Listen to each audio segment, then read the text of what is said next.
Take me home, United Road, to the place I belong, to Old Trafford, to see United. Glory glory Manchester United. Selamat datang kembali di United Circle. Kali ini gue membahas situasi dari Mason Greenwood yang dipastikan dia akan dipinjamkan ke klub La Liga Getafe. Ya, gue sengaja tidak meng-up berita dari Mason Greenwood ini. Ini kan berita udah lama ya, sekitar 3 minggu yang lalu. Manchester United, Richard Arnold dan Mason Greenwood itu kan sudah mengeluarkan statement masing-masing. Dan ya kita udah tahu statement mereka, isi dari statement mereka itu apa. Kemudian hal yang gue tangkap setelah baca dari statement itu, gue merasa ini kan statement masih ambigu ya. Apakah Greenwood itu benar-benar diputus kontraknya, dijual ataupun dipinjamkan? Dan ternyata dipinjamkan kan. Ya ini keputusan bijak sih, dalam arti John Murtough beserta Departemen Perekrutan United membuat keputusan tepat untuk meminjamkan Mason Greenwood. Kalau misalnya Greenwood kemarin diputus kontraknya, ini jelas merupakan kerugian bagi United. Karena kan United masih mengikat kontrak Greenwood itu kalau nggak salah di Juni 2025. Jadi masih ada 2 tahun nih. Kemudian kalau Greenwood itu dijual, ya memang MU masih dapat cuan gitu loh. Ya nggak gede-gede banget sih, karena Greenwood itu kan 1 tahun lebih ya nggak main bola. Jadi ya setidaknya juga cuannya berapa sih, paling 5 juta pounds atau 10 juta pounds gitu, nggak terlalu tinggi. Dan kalau MU melepas Greenwood secara pinjaman, nah ini merupakan keputusan tepat. Karena gini, kalau Greenwood itu dipinjamkan, kemudian Greenwood bermain bagus, dia mempunyai potensi untuk comeback atau bermain kembali di Old Trafford. Bisa diperpanjang tuh kontraknya. Tetapi kalau Greenwood mainnya jelek, bapuk ya, underperform, ya Greenwood bisa dilepas dengan mengingat ketika dia kembali di 2024 ya dia bisa ada nilai jual lah setidaknya. Kalaupun Greenwood tidak bagus mainnya selama di masa peminjaman ini, ya MU nggak mau dong memperpanjang kontraknya kan, karena dia sudah 1 tahun lebih lah nggak main bola. Tapi ya gue sendiri sih menilai Greenwood ini pemain berbakat sih, ya kan, pemain Akademi United asli, pemain homegrown, masih muda, dan ya ini yang patut dipertimbangkan juga oleh jajaran manajemen United. Memang sebaiknya Greenwood dipinjamkan. Dan memang sih sejak kasus dari Januari 2022 kemarin, Greenwood ini melakukan tindak kekerasan kepada pacarnya sendiri ya, Harry Robson. Dia memang ya ini sangat disayangkan bahwa ini mencemarkan nama baiknya sendiri sih. Ketika video dan foto-foto beredar di media sosial, gue lihat apa benar ini Greenwood yang melakukan gitu loh waktu Harry Robson memposting tersebut. Dan ya sih itu memang beneran berdarah ya bibirnya Harry Robson, rahangnya juga, terus ada memar-memar di bagian tubuhnya. Ya gue pikir ya ini bukan suatu joke, bukan suatu main-main, ini beneran ini. Tapi ya memang dari situasi Greenwood itu memang sangat disayangkan. Memang ini kan permasalahan internal mereka ya, antara Greenwood dengan Harry Robson. Kemudian sampai saat ini, detik ini juga kan mereka sudah baikan gitu loh, udah kembali, dan bahkan udah punya anak kan.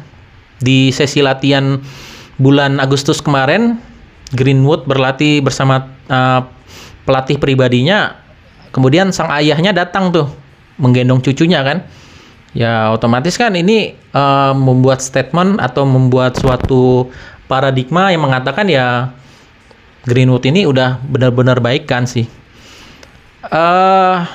Tapi ya kita nggak tahu ya, di budaya Eropa sana memang kalau kekerasan kepada wanita itu mereka sekali udah menilai itu buruk ya tetap buruk gitu loh. Mereka jarang untuk mengampuni, memberikan kesempatan itu jarang. Jadi beda dengan budaya timur di mana ya berilah Greenwood itu kesempatan kedua. Makanya sebagian fans mengatakan kenapa Greenwood ini tidak diberikan kesempatan kedua, ya kan? Kalau diberikan kesempatan kedua dia lumayan, kalau dia tampil bagus, dia menggantikan posisi Anthony itu di winger kanan. Atau juga dia bisa menjadi striker, goal getter atau second striker. Nah, Greenwood ini kan pemain fleksibilitas yang cukup baik ya. Dia berbagai posisi dimainkan di sayap kanan, second striker, goal getter. Ini menurut gua sih berperan masuk banget sih untuk skemanya Erik ten Hag. Dia bisa berperan lebih gitu loh. Tapi ya kemarin itu memang ada sempat penolakan dari tim wanita United ya. Mereka bersikukuh bahwa Greenwood ini tidak boleh kembali ke Old Trafford. Bahkan ada selebriti terkenal Rachel Riley, dia fans United, dia mengatakan gua tidak ngefans lagi kepada MU jika Greenwood kembali ke tim utama. Wah, ini kan otomatis kalimat yang dikeluarkan ya otomatis fans-fans dari Riley ini mendukung dia untuk menolak Greenwood kembali ke Old Trafford. Tapi ya apapun itu, menurut gue sih Greenwood masih tetap pemain berbakat ya. Waktu di sesi latihan kemarin, di foto-foto dan video yang tersebar itu, Greenwood lagi berlatih, dia masih oke sih, dia mau punya tendangan yang bagus sih, masih setidaknya dia bisa main bola gitu loh. Ya kan, walaupun 1,5 tahun 2 bulan mendekam di penjara, ya gue pikir dia masih bagus. Dan kita lihat perkembangan dari Mason Greenwood, apakah dia di Getafe itu benar-benar gacor, bagus mainnya, dan kita lihat dia di posisi mana setelah dari 1 tahun 2 bulan ini nggak main, apakah dia masih tetap sebagai winger kanan atau striker. Dan juga memang kemarin itu kesalahan dari Greenwood itu kan ya memang kesalahan internal sih, dalam arti ya itu kan hubungan personal dia dengan Harry Robson gitu loh. Dan yang memang salah Harry Robson juga. Kenapa ketika Greenwood itu dibebaskan, tuduhannya itu ditangguhkan gitu ya. Kenapa si Harry Robson ini tidak membuat statement ke publik, Greenwood itu seorang ayah dari baby saya gitu loh.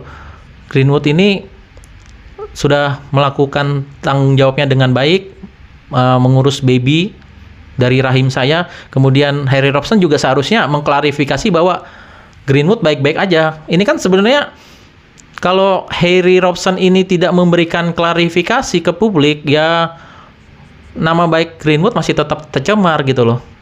Nah, makanya kenapa tim-tim wanita United itu pada menolak kehadiran Greenwood, karena kalau Greenwood dipaksakan masuk ke tim utama United, nama besar atau brand dari United ya tercoreng. Pasti ada sebagian orang menilai bahwa, loh, kok Greenwood kembali ke United, kok gampang banget sih United menerima seorang kriminal gitu kan. Dan ya ini serba salah sih sebetulnya. Dan kita lihat aja nanti setelah di Getafe itu, walaupun permainannya bagus gitu ya, apakah dia masih tetap diterima di Old Trafford? Ini juga yang patut kita tunggu. Dan ada hal menarik kemarin ketika peminjaman Mason Greenwood. Sebelumnya Greenwood ini sudah sepakat secara personal dengan Lazio. Dan kenapa di detik-detik penutupan bursa transfer Greenwood ini gagal pindah ke klub Italia, Lazio? Karena gini, presiden dari Lazio kemarin mengeluarkan statement bahwa secara personal Greenwood ini udah setuju, udah deal ke main di Lazio, ke Italia. Nah, kendalanya adalah United tidak mau menandatangani perjanjian kontrak peminjaman Greenwood ke Lazio. Nah, otomatis dengan itu Getafe memanfaatkan kesempatan itu, masuk, dan akhirnya Greenwood putar balik, main di Spanyol, di Getafe. Dan dengan Getafe mengikat kontrak peminjaman selama 1 tahun penuh ya, sampai Juni 2024, Greenwood ini ya sejatinya sih kalau gua pikir masih mending dia bermain di La Liga sih daripada di Lazio ya. Karena Liga Spanyol ini bermain dengan skill ya. Bermain dengan skill, kemudian bisa dilihat dong tim-tim Spanyol itu berkembang. Real Madrid, Barcelona, Atletico, kemudian masih banyak lagi sebenarnya, Villarreal, kuda hitamnya. Villarreal, Sevilla. Ya, bisa dibilang sih kompetisi dari La Liga itu memberikan persaingan lah kepada kuda-kuda hitamnya. Ya termasuk Getafe. Getafe kan kuda hitam tuh. Kalau Greenwood pindah ke Italia, tim besarnya siapa sih? Juventus, AC Milan, Inter. Ya kuda hitamnya paling AS Roma, iya kan? Ya beda Liga Italia dulu dengan Liga Italia sekarang ya. Jadi bisa dibilang keputusan Greenwood untuk pindah ke La Liga ini memang keputusan yang tepat sih. Dan ya kita lihat aja perkembangan Greenwood selama 1 musim penuh di La Liga bersama Getafe. Kalaupun nanti dia kembali ke Old Trafford, apakah masih bisa diterima gitu kan? Yang jelas sih gue yakin bahwa Greenwood itu masih berpotensi sih. Kita lihat aja nanti Greenwood nyetak berapa gol di La Liga. Oke, sekian review saya mengenai situasi dari Mason Greenwood yang dipinjamkan ke Getafe. Jika kalian mempunyai kritik dan saran, bisa kalian cantumkan di kolom komentar. Dan jangan lupa klik tombol subscribe, sehingga kalian bisa mendapatkan informasi terbaru dari saya seputar Manchester United. Oke, sekian dari saya. Glory, glory, Manchester United.